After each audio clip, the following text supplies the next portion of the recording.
ಒಂದಾನೊಂದು ಕಾಲದಲ್ಲಿ ಶೈಕ್ಷಣಿಕ ಸಾಧನೆಗಳಿಗೆ ಪ್ರಖ್ಯಾತವಾಗಿದ್ದ ಮೈಸೂರು ವಿಶ್ವವಿದ್ಯಾನಿಲಯವು ಇದೀಗ ಭ್ರಷ್ಟಾಚಾರ, ಅಕ್ರಮ ದುರಾಡಳಿತಕ್ಕೆ ಕುಖ್ಯಾತಿಯನ್ನು ಪಡೆದುಕೊಳ್ಳುತ್ತಿದೆ.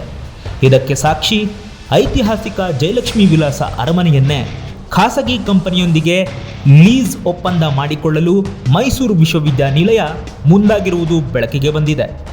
ಮಾರ್ಚ್ ತಿಂಗಳ 13 ಮತ್ತು 27ರಂದು ನಡೆದ ಮೈಸೂರು ವಿಶ್ವವಿದ್ಯಾನಿಲಯದ ಸಿಂಡಿಕೇಟ್ ಸಭೆಯಲ್ಲಿ ಈ ಚರ್ಚೆ ನಡೆದಿದ್ದು, ಸಿಂಡಿಕೇಟ್ ಸದಸ್ಯ ಟಿ.ಆರ್. ಚಂದ್ರಶೇಖರ್ ಸೇರಿದಂತೆ ಕೆಲವು ಸದಸ್ಯರು ಈ ಪ್ರಸ್ತಾವನೆಗೆ ವಿರೋಧ ವ್ಯಕ್ತಪಡಿಸಿದ್ದಾರೆ ಎಂದು ತಿಳಿದು ಬಂದಿದೆ.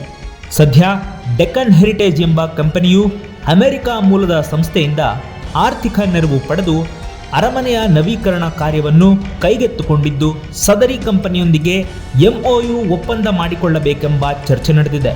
1905ರಲ್ಲಿ ಮೈಸೂರು ಸಂಸ್ಥಾನದ ನಾಲ್ವಡಿ ಕೃಷ್ಣರಾಜ ಒಡೆಯರವರ ಕಾಲದಲ್ಲಿ ನಿರ್ಮಿಸಲಾಗಿದ್ದ ಐತಿಹಾಸಿಕ ಪರಂಪರೆ ಸಂಕೇತವಾಗಿದ್ದ ಜಯಲಕ್ಷ್ಮಿ ವಿಲಾಸ್ ಮ್ಯಾನ್ಷನ್ ಅರಮನೆ ಮೈಸೂರು ಪರಂಪರೆಯ ಸಂಕೇತಗಳಲ್ಲಿ ಒಂದು. ಮಹಾರಾಜ ಚಾಮರಾಜ ಒಡೆಯರ್ ಅವರ ಹಿರಿಯ ಮಗಳು ರಾಜಕುಮಾರಿ ಜಯಲಕ್ಷ್ಮಿ ಅಮ್ಮಣ್ಣಿಗಾಗಿ ಆಗಿನ ಕಾಲಕ್ಕೆ 7 ಕೋಟಿ ರುಗಳ ವೆಚ್ಚದಲ್ಲಿ ಈ ಅರಮನೆಯನ್ನ ನಿರ್ಮಿಸಲಾಗಿತ್ತು.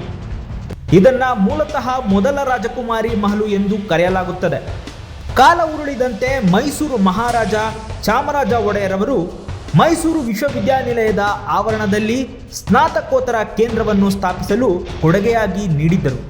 ರಾಷ್ಟ್ರಕವಿ ಕುವೆಂಪು ಅವರು ಉಪಕುಲಪತಿಗಳಾಗಿದ್ದ ಸಂದರ್ಭದಲ್ಲಿ ಮೈಸೂರು ವಿಶ್ವವಿದ್ಯಾನಿಲಯದ ಅಧೀನಕ್ಕೆ ಒಳಪಟ್ಟಿದ್ದು ಒಂದು ಐತಿಹಾಸಿಕ ಮಹತ್ವದ ಸಂಗತಿಯೂ ಹೌದು. ಈ ಕಟ್ಟಡವನ್ನು ಬಹಳ ಸಮಯದಿಂದ ನಿರ್ಲಕ್ಷ್ಯಕ್ಕೊಳಗಾಗಿದ್ದರಿಂದ ಇನ್ಫೋಸಿಸ್ ಫೌಂಡೇಶನ್ ನಿಧಿಯಿಂದ ಸುಮಾರು 1.17 ಕೋಟಿ ರುಗಳ ವೆಚ್ಚದಲ್ಲಿ ಕಟ್ಟಡವನ್ನು ನವೀಕರಣಗೊಳಿಸಲಾಗಿತ್ತು. ನವೀಕರಣಗೊಂಡ ಅರಮನೆಯನ್ನು 2006ರಲ್ಲಿ ಅಂದಿನ ರಾಜ್ಯಪಾಲರು ಉದ್ಘಾಟಿಸಿದರು.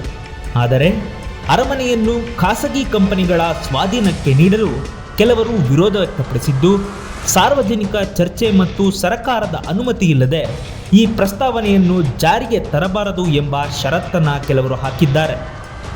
ಈ ನಡುವೆ ಸಿಂಡಿಕೇಟ್ ಸದಸ್ಯ ಟಿ.ಆರ್. ಚಂದ್ರಶೇಖರ್ ಅವರು ಮೈಸೂರು ವಿಶ್ವವಿದ್ಯಾನಿಲಯವು ಕಾನೂನು ಬಾಹಿರವಾಗಿ ಡೆಕ್ಕನ್ ಹೆರಿಟೇಜ್ ಎಂಬ ಸಂಸ್ಥೆಗೆ 40 ವರ್ಷಗಳ ಅವಧಿಗೆ ಉಚಿತವಾಗಿ ಲೀಸ್ಗೆ ನೀಡಲು ಹುನ್ನಾರ ನಡೆಯುತ್ತಿದೆ ಎಂದು ಆರೋಪಿಸಿದ್ದಾರೆ.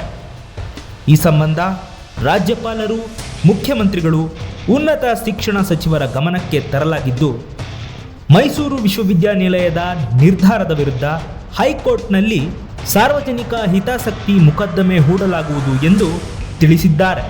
ಅಕ್ರಮ ನೇಮಕಾತಿ, ನಕಲಿ ಅಂಕಪಟ್ಟಿ, ಪರೀಕ್ಷಾ ಅಕ್ರಮ, ಅಭಿವೃದ್ಧಿ ಕಾಮಗಾರಿಯಲ್ಲಿ ಭ್ರಷ್ಟಾಚಾರ ಹೀಗೆ ಸಾಲು ಸಾಲು ಆರೋಪಗಳನ್ನು ಹೊತ್ತು ಸಾಗುತ್ತಿರುವ ಮೈಸೂರು ವಿಶ್ವವಿದ್ಯಾನಿಲಯದ ಕಳಂಕಗಳ ಸಾಲಿಗೆ ಅರಮನೆಯನ್ನೇ ಖಾಸಗಿ ಕಂಪನಿಗೆ 40 ವರ್ಷಗಳಿಗೆ ಉಚಿತವಾಗಿ ಲೀಸ್ಗೆ ಒಪ್ಪಂದ ಮಾಡಿಕೊಳ್ಳುತ್ತಿದೆ ಎಂಬ ಚರ್ಚೆಯೂ ಸೇರಿಕೊಂಡಿರುವುದು ದುರಾದೃಷ್ಟಕರ.